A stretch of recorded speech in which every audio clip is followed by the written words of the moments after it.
If I could go back in time, I definitely would have done it a little differently. I had been learning and taking care of my own fluctuating energy levels and everything that I needed with my MS on my own. And then when it came to actually gathering with my loved ones, they didn't necessarily have all the information they might have needed to be there for me.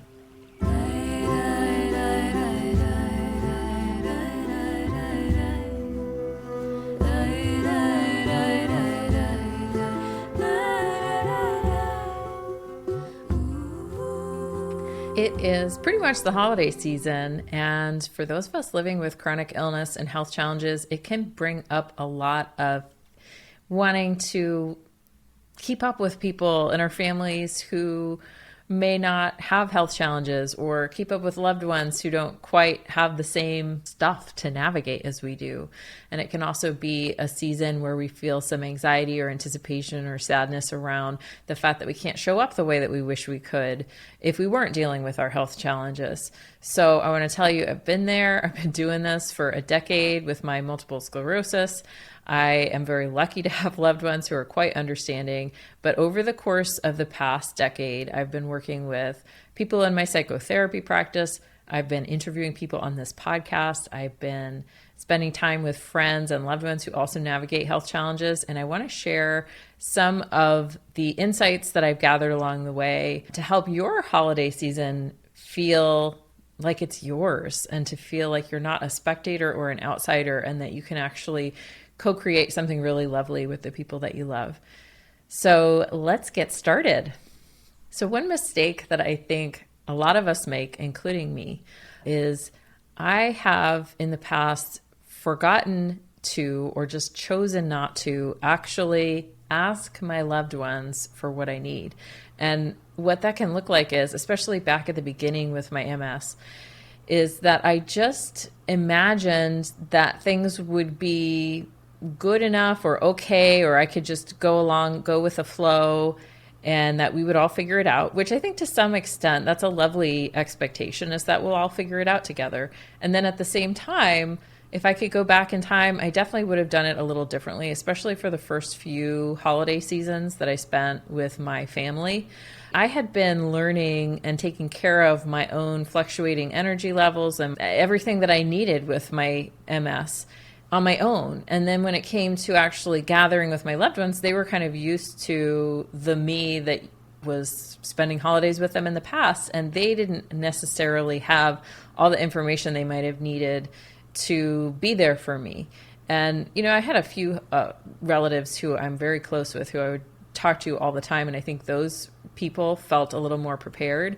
But now that I look back, I realize, oh, there are certain things that I could have communicated to them, that I could have asked them for, that would have given me and them, I think, a much easier experience of being together. One of the things for those of us with any kind of physical challenge that we're dealing with is that we just show up differently. And so what does that mean? Well, it really depends on the person. So we can guess, but unless our loved ones tell us what they need, we're kind of in the dark about that. So I want to encourage you to really think about what you might need and what your expectations are, what your hopes are, what your wishes are, what your big question marks are, because there's a lot of stuff that we just don't know how we're going to feel. And I think even just asking for the permission to not know, and for the grace from our loved ones to be improvisational about what we're doing and how we participate and show up is really useful. I just created a holiday workbook for people living with chronic illness and health challenges called A Gentle Guide to Creating Joy and Connection for the Holidays while living with chronic illness and health challenges. And that workbook is really for you. It was created with you in mind, and it goes into some more questions you can be asking yourself as you prepare for the holidays, and helps walk you through what you might share with your loved ones. So I'll tell you more about that workbook later. Something else that I wish I had thought about back at the beginning of my MS journey, or I wish somebody had told me, is that my health challenges are not necessarily a deficit when it comes to connecting with my family and my loved ones for the holidays. And what I mean by that is that there are a few ways that I was expecting to kind of keep things to myself or not reveal as much about my experience in order to give people a good holiday. And so in some ways I kind of stayed quiet depending on who I was with, or I wouldn't really share the extent of the symptoms I was navigating or what the emotional impact was for me, or really process any of it with them, which some people I do and some people I don't want to process with. I think on different days I may or may not want to talk about my experience. But overall, I think if I had really been told that I could share and actually have that be a positive thing, it really would have changed my experience of showing up with a body that has its own plans and feel less alone. Because when we're living with a health challenge, we're used to feeling alone in it just by nature of the fact that we are the only one in the body that's navigating it. And so I think a lot of us are used to helping meet other people's needs, or maybe suppressing some of our experiences so that we can show up and give people a positive, happy day. But the truth of that is that, like, none of us are perfect and none of us have an easeful experience of our lives in every moment. And so it's really important to be honest about that. At least I think so, because when we can share more openly about what's going on for us, I think it invites people into our world and it invites them to be in the messiness with us and helps us feel like we've got companions.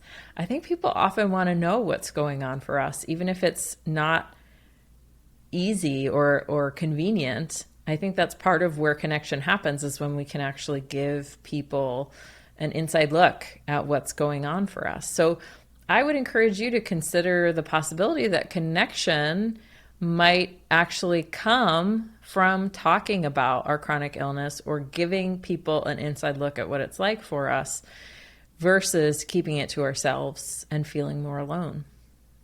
So part of, as we prepare for the coming holidays, I think it's really important to think about what we actually do want and what our hopes are and what our vision is for what we'll be experiencing. And of course, there's only so much in our control, but one of the ways I think it's really nice to step into that conversation with the people that we love is to first think a little bit on our own about what our favorite holiday experiences have been in the past.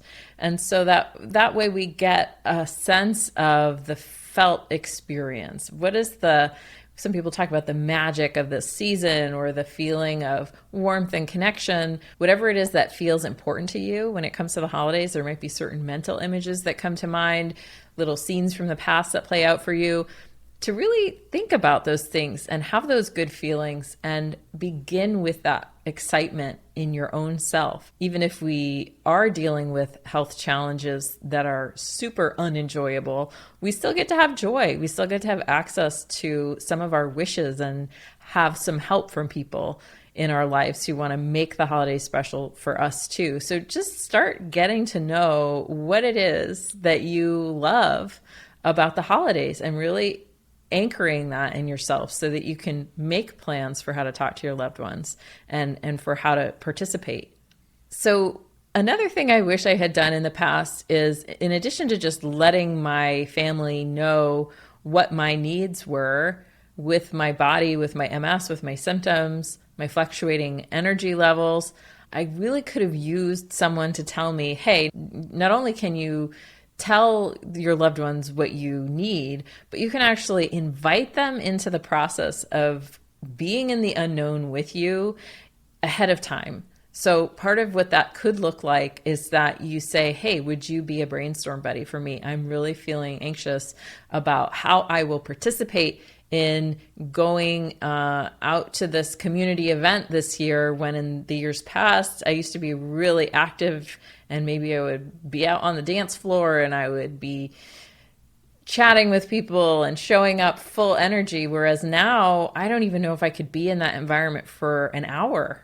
How can we brainstorm some ways for me to participate and for me to be involved in this tradition that our family has or that our friend group has, that I really want to be included in, but I'm just not sure how. And there are very creative ways that we can think about literally showing up for those events just in a new way or with different accommodations. And our friends and loved ones and family members and chosen family may be able to help us think up some really creative ideas. If we give them a little time to brainstorm with us, we might be really pleasantly surprised by what's possible. And the other thing is that there may be ways that we realize we cannot show up to that event or be a part of that specific activity because maybe it's too high energy for us. And so there may be big feelings about that. And I just want you to know you're not alone. I have been there. I've literally been at home when everybody else was doing something else and felt that longing and that wishfulness that I could be a part of what they were doing. And at the same time, there are other ways I can feel connection with my loved ones. And I might ask them to join me for something else and have that be a way that we connect, maybe with lower energy activities. And I talk more about this in the workbook that I created and give you some ideas and examples of ways that you might show up differently or that people may help accommodate what your needs are or give you a little more room to have a whole range of experiences. Maybe some days you have more energy, some days you don't. Maybe you have higher or lower symptom levels on certain days. But there's a whole process for how to think creatively and get some of your needs met and get the support of the people who love you and care about you and want to rally around you to include you. So part of the conversations that we have with our loved ones is really going to also be to help them manage their expectations, because they may have a whole vision, a whole wish list for what we all do together, or maybe there are some unconscious expectations that they may not realize that they have, so they may not articulate to us. But if we're talking to them ahead of time, we're giving them a chance to prepare for the possibility that we might not show up in the ways that they wish we would. If your loved ones are prepared for the fact that you're going to show up differently, it can really make it easier on you emotionally to not feel like in the moment they're completely surprised because they're getting a little advance notice. Another thing that I'd recommend is to think ahead about how much or how little you want to be talking about your health challenges. Some people feel overwhelmed when they connect with their friends, loved ones, family for the holidays, because sometimes those people have a lot of questions about what's going on. What happened with your recent test results? What are your treatment options? What's the prognosis? Did you get a diagnosis? Are you still having those symptoms? What's it like? All those questions that are often coming from such a loving place can still feel overwhelming for us. We can feel like, I don't know if I want to spend my holiday talking about this, or I'm just not in the mood for it. It's okay to not want to talk about those things, and it doesn't make you a cold person. And you also don't owe it to anybody to necessarily have these in-depth conversations. So it might be nice to ask for a little room ahead of time to go with the flow, or ask people to follow your lead and how much or how little you want to talk about your health challenges. And the other side of that is some groups of friends or family or chosen family don't necessarily gravitate towards those deeper conversations or those challenging conversations about what's going on. Some people also just think, well, I don't want to make my friend or loved one think about this topic, so I'm not going to ask them about it. And in that same moment, we might be longing for them to ask us, and we may be really relieved that they care enough to want to have a conversation with us about it. But again, they won't know unless we tell them. So having a conversation with them ahead of time and saying, look, here's how I'm feeling about talking about my health challenges. We could say, I want to talk about it not in a group setting, or maybe some other time this year, or I would really love to talk to you about it this year, and just being open about that, or giving room to feel different ways on different days. That lets people know what your wishes really are, and then they can understand how they can show up for you in a way that's satisfying and fulfilling, and you can connect authentically together. And another idea that I have for you that I definitely have benefited from in the past years is to stay in touch with my friends and loved ones who have health challenges themselves, even if we're not spending time together physically.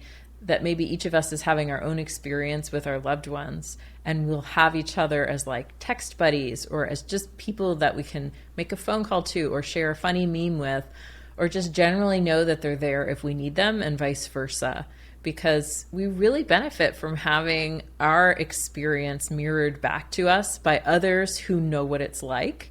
Even if we have the most supportive friends and family, if they don't understand living with health challenges, we may still feel a little sense of aloneness. So whether that means you're a part of a few online communities or you're listening to this podcast to hear conversations that are heartening and that help you feel less alone and feel like, oh yes, there are other people out there dealing with similar things.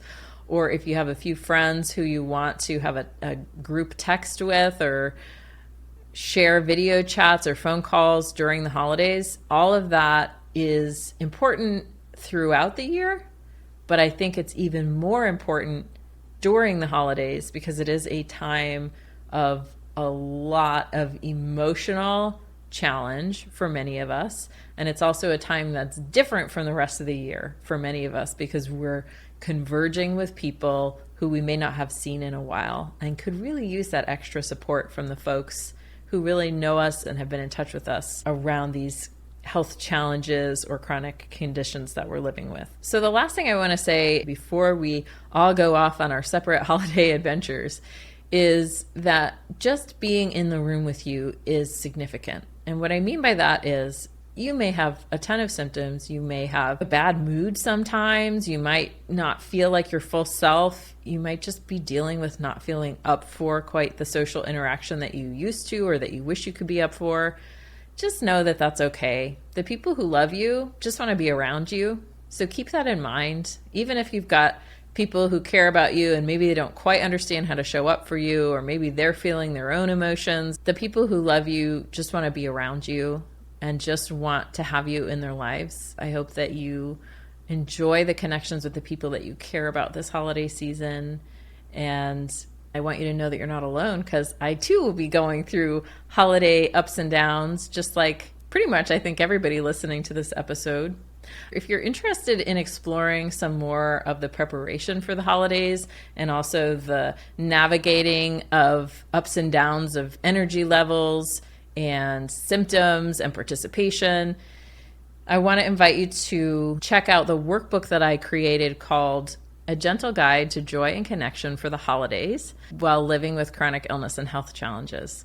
So if you're interested in exploring any of what I just talked about and deepening your understanding of your needs, your wishes, some strategies for how to talk to your loved ones, or even an email script for how to get in touch with your loved ones and tell them about your wishes and your needs, I would love to guide you through that. You can find the workbook at thisisnotwhatiordered.com.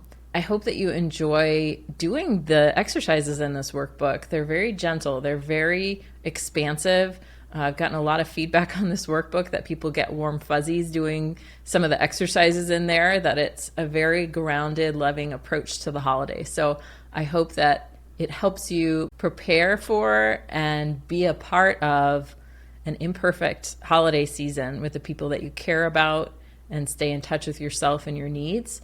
And I can't wait to hear how it goes for you. You can get the workbook at thisisnotwhatiordered.com.